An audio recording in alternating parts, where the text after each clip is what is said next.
নমস্কার বন্ধুরা, প্রথমেই সবাইকে জানাই শুভ বিজয়া।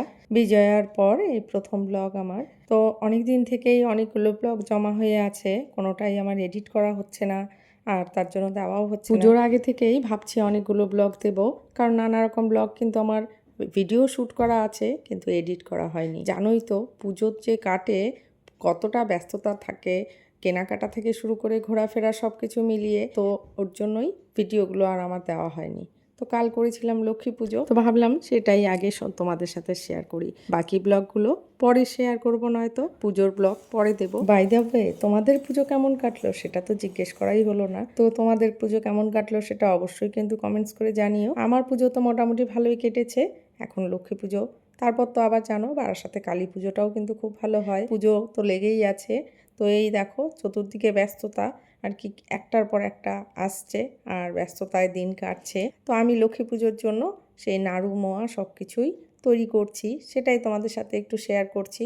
এই দেখো তিলের নাড়ু করছি। তিলের নাড়ু করাটা কিন্তু এখন খুব টাফ ব্যাপার হয়ে গেছে, কারণ গুড়গুলো এত বাজে থাকে, তার জন্য নাড়ুটা কিন্তু ভালো হতে চায় না। অনেক চেষ্টা করে অনেক রকমভাবে নাড়ুটা করেছি, তোমরা দেখলে।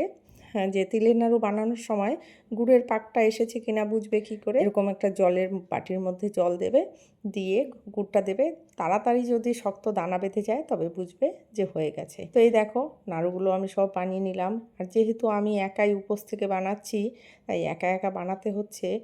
আর কি বলবো, হাতটা জ্বলে গেছে। তিলের নাড়ু বানানো কিন্তু খুব টাফ ব্যাপার। এরপর বানিয়ে নিয়েছি নারকেলের নাড়ু একইভাবে, সেটা আর তোমাদের সাথে সেরকমভাবে শেয়ার করলাম না। আর বানিয়েছিলাম খইয়ের মুরগি। এইগুলো আমি আগের দিনই উপোস থেকে বানিয়ে নিয়েছি, কারণ পুজোর দিন সেগুলো সব কিছু করা একার পক্ষে খুবই কষ্টদায়ক হয়ে যায়। সকালবেলা উঠে রান্না করে দিয়েছি ওদের, আর আমি কিছু খাইনি, আমি একটু উপোস থেকে তারপর এগুলো করে নিয়েছি, করে নিয়ে তারপর ভাত খেয়েছি। দিয়ে খইয়ের মুরগিও বানিয়ে নিয়েছি।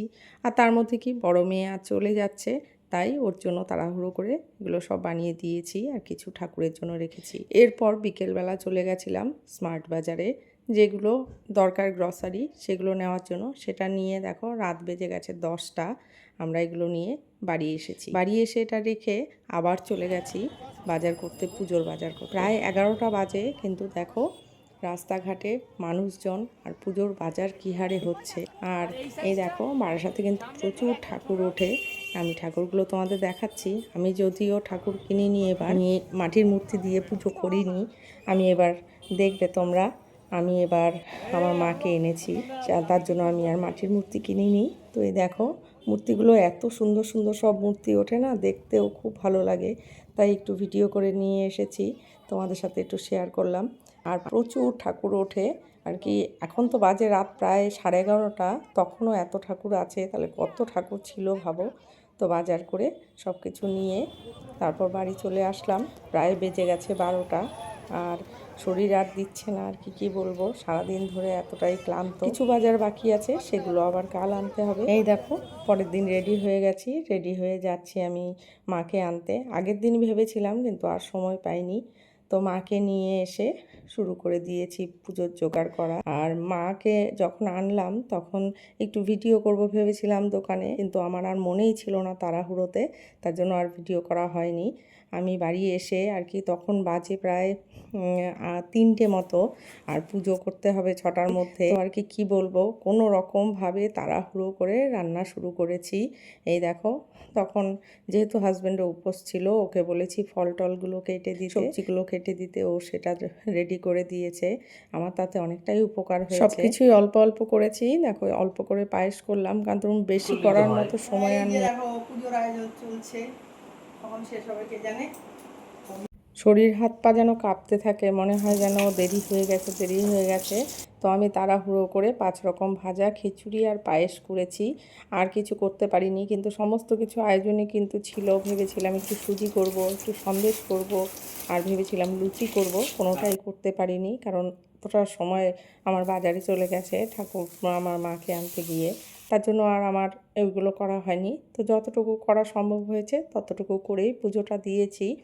এরপর পরের দিন আমি আবার, যেমন আজকে আমি আবার সন্দেশ বানিয়ে আমি আবার মাকে দিয়েছি, সেটা তোমাদের সাথে পরে শেয়ার করব। এবার দেখো, এই যে দেখো, আমি এই মাকে আমি এনেছি আমার ঘরে, তো মাকে অভিষেক করে নিচ্ছি পঞ্চামৃত দিয়ে। এরপর সুগন্ধি জল, গোলাপ জল, অগরু, গঙ্গা জল সব দিয়ে ভালোভাবে অভিষেক করিয়ে তারপর মাকে সাজিয়েছি। তো মায়ের সাজটা তোমাদের সাথে এখনই আমি সেইভাবে সাজানোটা আমি আর দেখাইনি, কারণ সময় ছিল না, তাই আমি মাকে কোনো রকমে সাজিয়ে নিজে একটু তাড়াহুড়ো করে রেডি হয়ে নিলাম, কারণ একটু পুজো করতে গেলে একটু রেডি না হলে একটু ভালো লাগে না, একটু শাড়ি টাড়ি পরে পুজো করতেই ভালো লাগে, তার জন্য রেডি হয়ে নিলাম। এরপর সন্ধে হয়ে গেছে, তার জন্য ভাবলাম প্রদীপগুলো আগে জ্বালিয়ে আমাদের নিয়ম আছে লক্ষ্মী পুজোর আগে বাড়ির চতুর্দিকে আলো দিয়ে ভরিয়ে দিতে হয়, তার জন্য সব ঘরে ঘরে আমি সেই প্রদীপগুলো জ্বালিয়ে দিচ্ছি।